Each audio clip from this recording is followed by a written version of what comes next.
Hello and welcome to Transfermarkt. I'm your host Manu Veth. He is Stefan Bienkowski, and today's topic is Erling Haaland. And Man City missed a huge opportunity to close the gap to Arsenal on the weekend, losing to Tottenham. And Haaland, Stefan, received quite a lot of criticism. Yeah, absolutely. He obviously didn't score. He looked a very isolated figure for Man City for much of the game. And there are these kind of whispers from some quarters that Man City almost play worse when he's not in the team.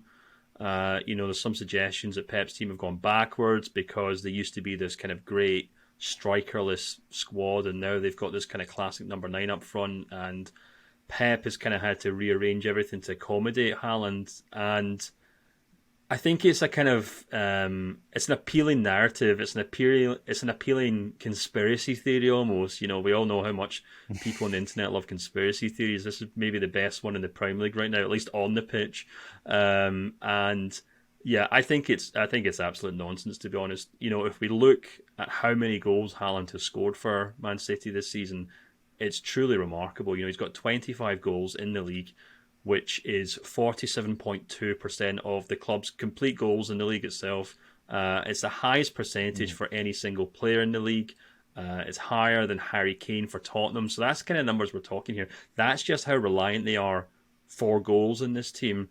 And if there's any suggestion that the team are perhaps playing worse because he's in the team, it's certainly not his fault. Maybe there's some suggestion that other forwards are perhaps hiding behind his goals because he's the guy who delivers, so they don't have to score as many goals. But the thing that really stands out to me in terms of who's providing assists for him and who's kind of creating these chances for him, the thing that really stood out for me in that regard is the fact that Kevin De Bruyne, who, as we've known, has been kind of the Man City playmaker, he's perhaps been one of the best playmakers in the Premier League era ever. Um, it kind of seems like he's got a connection with Haaland that doesn't really get replicated elsewhere in the team.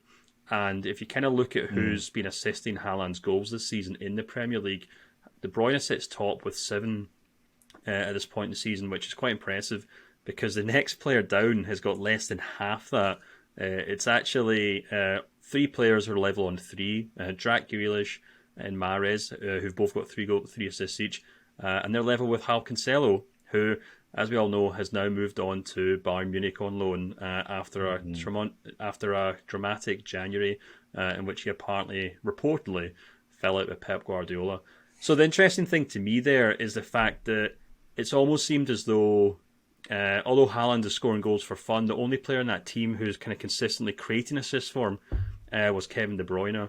And actually, if you kind of dig into Kevin De Bruyne's stats, which of course you can do on his profile page on Transfermarkt, the kind of stark contrast between his start to the season and how he's kind of been doing since maybe like match day 12 is really quite remarkable. I didn't actually count them up. I've got them in front of me. I could count them, but it wouldn't make for much great television. But we're maybe talking double digits in terms of goals and assists, and maybe basically a goal Yeah. or an assist per game in the league. And then since then, he's only managed to pick up maybe like 2 goals and 5 assists in his last maybe 10 appearances in the Premier League, which huge drop off. And the other thing also I think quite surprising is that Phil Foden's kind of gone through a kind of similar trend here as well, where at the start of the season he picked up maybe 6 goals and 3 assists in the first 10 league games actually under Pep Guardiola's side. And since then, he's only picked up 2 goals and 1 assist in the last, I think, 10 games off the top of my head. I don't have the numbers in front of me, but it's something like that. So you're maybe kind of pointing at Man City's 2 most prominent playmakers, and both of them have seen a real notable drop off after the first kind of 2 or 3 months Yeah. of the season. And the problem is that despite all of Man City's riches, despite having one of the strongest and one of the most in-depth squads in European football, they just don't really have a replacement for Foden or Kevin De Bruyne. And I think in these kind of big games in particular, Foden obviously didn't take part in that Spurs game at all. De Bruyne only came on for the last 30 minutes. There's no one really there to kind of unlock Haaland, if you will. And I think that's possibly why there's this kind of perception that things don't really seem to work out when Haaland's on the pitch. Well, that's not actually true. Things don't work out when Kevin De Bruyne isn't on the pitch or Phil Foden isn't there to make up for him.